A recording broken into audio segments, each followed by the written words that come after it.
இப்போது புதிய அறிமுகம் ஆச்சி ஹோட்டல் சாம்பார் 50 கிராம் ரூபாய் 20 மட்டுமே. No compromise. உங்க சைடுலயும் எங்க சைடுலயும்.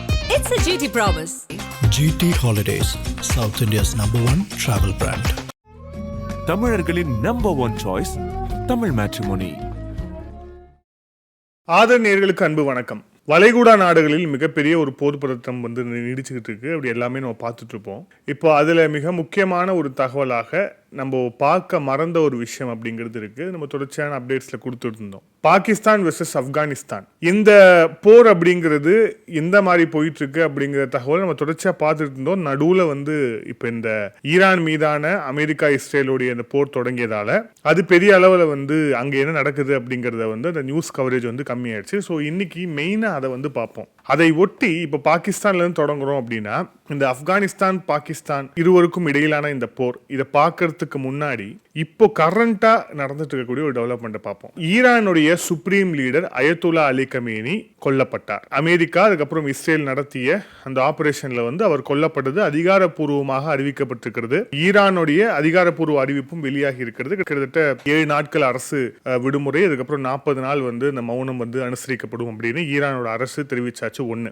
இப்போ இதனால என்ன ஆயிருக்கு அப்படின்னா பாகிஸ்தான்ல மிகப்பெரிய ஒரு கலவரம் வெடித்திருக்கிறது. அயத்துல்லா மரணத்திற்கும் பாகிஸ்தான்ல கலவரம் வெடிக்கிறதுக்கும் என்ன சம்பந்தம் அப்படின்னு ஒரு கேள்வி இருக்கு. அந்த கேள்விக்கான பதில் என்ன அப்படின்னா, அயத்துல்லா அலி கமேனி என்பவர் நாட்டுடைய தலைவர். அவர் ஈரானை கிட்டத்தட்ட 30 வருஷத்துக்கு மேல ஆட்டி வைக்கக்கூடிய ஒரே ஒரு தலைவர் அப்படிங்கிற அந்த இடத்தை தாண்டி அவர் ஒரு மதகுரு. குறிப்பாக இந்த ஷியா பிரிவு இஸ்லாமியர்கள் உலகம் முழுக்க இருக்கிறாங்க.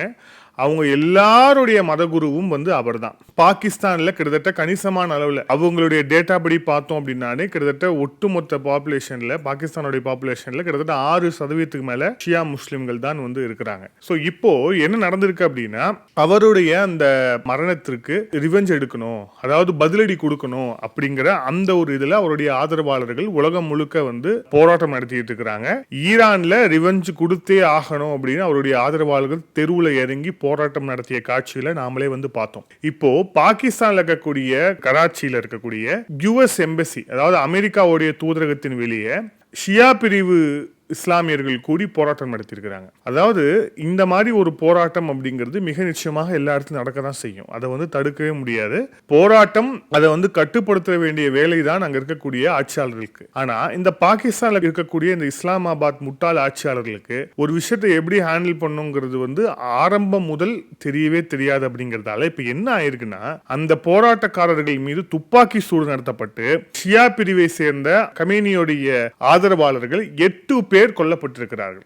இந்த மாதிரியான ஒரு போராட்டத்தை கூட ஹேண்டில் பண்ண முடியாத லெவல்ல இருக்கு இந்த இஸ்லாமாபாத் ஆட்சியாளர்களுடைய லட்சணம். அதை தாண்டி இன்னொரு விஷயம் என்ன தெரியுமா, வட்டிகட்டுன அமெரிக்க அடிமையாக இருக்கிறதால, அதுவும் குறிப்பா வட்டிகட்டிய அமெரிக்க அடிமையாக இருக்கும் அசிம் முனீருடைய ஆட்சி அங்க நடைபெற்று வருது. அப்படிங்கறதால இந்த மாதிரி அமெரிக்காவுக்கு தங்களுடைய விசுவாசத்தை காட்டணுங்கிறதுக்காக சொந்த நாட்டு மக்களையே கொல்லக்கூடிய நிலை இப்போது பாகிஸ்தானில் நிலவி வருகிறது. அப்படிங்கிறதுக்கான நிதர்சனமான உண்மை இது. கிட்டத்தட்ட 5% பாப்புலேஷன் அப்படிங்கிறது கம்மியான பாப்புலேஷன் கிடையாது. அந்த பாப்புலேஷனை உசுப்பி விடும் வேலையை எந்த ஒரு அறிவிற்கு அரசாவது செய்யுமா? ஆனா அதை செய்யும் அப்படின்னா அது பாகிஸ்தானுடைய இஸ்லாமாபாத் அரசாங்கம் செய்யும். கிட்டத்தட்ட 8 பேர் கொல்லப்பட்டிருக்கிறார்கள், பலர் படுகாயமடைந்திருக்கிறார்கள். அந்த அமெரிக்காவுடைய தூதரகத்துல பாதுகாப்பு பணியில இருந்த அந்த பாதுகாப்பு படை வீரர்கள் நடத்திய தாக்குதல் இது அப்படிங்கிற தகவல் இப்போ வரைக்கும் வெளியே இருக்கு. அப்படிங்கிறத பாக்குறோம். இது மிக மோசமான ஒரு கலவரத்தை நோக்கி அங்க செல்லும் அப்படிங்கிற எதிர்பார்ப்பு ஏற்பட்டிருக்கிறது. ஓகே, இந்த விஷயத்தை அப்படியே ஒரு ஓரமா வச்சுட்டு இப்போ ஆப்கானிஸ்தான் பாகிஸ்தான் இடையிலான அந்த போரை பத்தி பார்ப்போம். இந்த விஷயத்தை சொல்றதுக்கு முன்னாடி எந்த ஒரு ஊடகமும் இதை அவ்வளவு என்ன நடக்குது அப்படிங்கிற விஷயத்த ரிப்போர்ட் பண்றதே கிடையாது. அதுவும் சர்வதேச ஊடகங்கள் தொடங்கி லோக்கல் ஊடகங்கள் வரை இதை யாருமே பெரிய அளவில் ரிப்போர்ட் பண்ணல. ஆனா மிக கடுமையான தாக்குதல் அப்படிங்கிறது பாகிஸ்தானுடைய ராணுவம் சந்தித்து வருகிறது. பாகிஸ்தானுடைய அந்த எல்லையில இருக்கக்கூடிய போஸ்ட் ஒன்னொன்னும் அதன் மீது கடுமையான தாக்குதலை தலிபான்கள் நடத்தி வருகிறார்கள். அதுக்கான காட்சிகளும் வெளியே இருக்கு. பட் யூடியூப்ல நம்ம போட முடியாது. ஓகே, எங்கெங்க தாக்குதல் நடத்தியிருக்கிறாங்க அப்படிங்கிறத பார்க்குறோம். பக்டிகா இருக்கக்கூடிய பாகிஸ்தானுடைய போஸ்டை தாலிபான்கள் கைப்பற்றி இருக்கிறார்கள். கோஸ்ட் அப்படிங்கிற பகுதியில் 2 பாகிஸ்தானி பாதுகாப்பு படை வீரர்களை கொன்றுவிட்டு அந்த போஸ்டையும் கைப்பற்றி இருக்கிறது ஆப்கானிஸ்தானுடைய படை, அதாவது தாலிபான். அதன் பிறகு குராம் அப்படிங்கிற பகுதியில், இது மிக முக்கியமான ஒரு பகுதி. ஏன் அப்படின்னா இந்த குராம் அப்படிங்கிற போஸ்ட் வந்து நேரடியாக இஸ்லாமாபாத் பார்டர் டிஃபென்ஸ் கீழே இருக்கக்கூடிய ஒரு போஸ்ட். இந்த போஸ்டையும் ஆப்கானிஸ்தானுடைய தாலிபான்கள் வந்து கைப்பற்றி இருக்கிறார்கள். அப்புறம் வந்து டோக்ராம் அப்படிங்கிற பகுதியில் பாகிஸ்தானுடைய போஸ்டின் மீது மிக கடுமையான சுற்றி வளைத்து தாக்குதல் அப்படிங்கிறது நடைபெற்றிருக்கிறது. ஆல்மோஸ்ட் வந்து இப்ப பாகிஸ்தான் ஆப்கானிஸ்தான் எல்லையில மிக பதற்றமான சூழல் வந்து ஏற்பட்டிருக்கிறது. இதன் விளைவாக கைபர் பக்துங்வா பலுச்சிஸ்தான்ல வந்து ஊரடங்கு உத்தரவை பாகிஸ்தானுடைய இஸ்லாமாபாத் அரசாங்கம் பிறப்பித்திருக்கிறாங்க. யோசிச்சு பாருங்க, ஏற்கனவே பலுச்சிஸ்தான் லிபரேஷன் ஆர்மி அங்க அந்த பலுச்சிஸ்தான்ல நடத்தி வரக்கூடிய தாக்குதலை ஒரு பக்கம் பார்க்கிறோம். இன்னொரு பக்கம் கைபர் பக்துங்வால தெறிக்கி தலிபான் நடத்தி வரக்கூடிய அந்த போராட்டத்தை வந்து பார்க்கிறோம். சோ இப்ப இது ரெண்டுமே பத்தாது அப்படின்னுட்டு தாலிபான்களையும் சீண்டி இப்போ ஒரு ஊரடங்கு சட்டம் அப்படிங்கிறது அங்கே கிட்டத்தட்ட வந்து பிறப்பிக்கப்பட்டிருக்கு அப்படிங்கிறத பார்க்குறோம். மிக மோசமான ஒரு சூழல் அப்படிங்கிறது அங்கே வந்து ஏற்பட்டிருக்கிறது அப்படிங்கிறதுல எந்த விதமான ஒரு சந்தேகமும் இல்லை. இதற்கு நடுவில் ஆப்கானிஸ்தான் வேற ஒரு கிளீனப்பையும் பண்றாங்க. இந்த கிளீனப் அப்படிங்கிறது வந்து வெறும் ஆப்கானிஸ்தானுக்கானது மட்டும் கிடையாது, வேறு சில நாடுகளுக்கும் உரியதோ அப்படிங்கிற ஒரு சந்தேகம் நமக்கு எழுது. அது என்னன்னு பார்ப்போம். சுகார் சல்மான் அப்படிங்கிற பகுதி, இது வந்து கைபர் பக்துங்வா மாகாணத்தில் இருக்கக்கூடிய ஒரு பகுதி.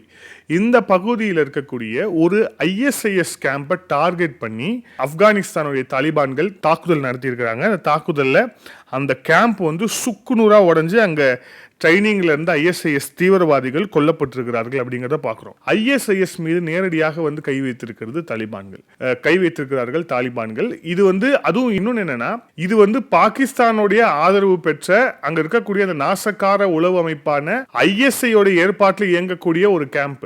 இந்த கேம்பை தான் வந்து தாக்கி அழிச்சிருக்கிறாங்க. இந்த கேம்ப் அங்க செயல்பட்டு வந்தது அப்படிங்கிறதுக்கான கிரவுண்ட் இன்டெலிஜென்ஸ்ல இருந்து துல்லியமாக அவர்களுக்கு கிடைத்திருக்கிறது. அதன் அடிப்படையில் தான் இந்த தாக்குதலை வந்து நடத்தி இருக்கிறாங்க. இந்த தாக்குதல் எதற்கானது அப்படிங்கறத நம்ம வந்து புரிஞ்சுக்கலாம். இதுல இப்போ பாகிஸ்தானுடைய ஒரு பிக்சரை வந்து நம்ம எடிட்டர் வந்து பிளேஸ் பண்ணுவார். என்ன அப்படின்னா, நம்ம வந்து தொடர்ச்சியா காணொலியில் சொல்லிட்டு இருந்தோம், தாலிபான்கள் அமெரிக்காவையும் ரஷ்யாவையும் அவங்க வந்து குகையில் இருந்தபடியே வந்து புறமுதுகிட்டு ஓட வைத்தவர்கள். இந்த பாகிஸ்தானுடைய ஜிகாதி ஆர்மிலாம் வந்து அவங்கள ஒன்றும் பண்ண முடியாது அப்படிங்கறது நம்ம வந்து தெளிவா பல காணொலியில் சொல்லியிருந்தோம். ஒரு சிலர் வந்து ரொம்ப அண்டர் எஸ்டிமேட் பண்றீங்க அப்படிங்கிற மாதிரியான கமெண்ட்ஸ் எல்லாம் வந்து போட்டிருந்தாங்க. இப்ப அந்த பிக்சரை பாருங்க.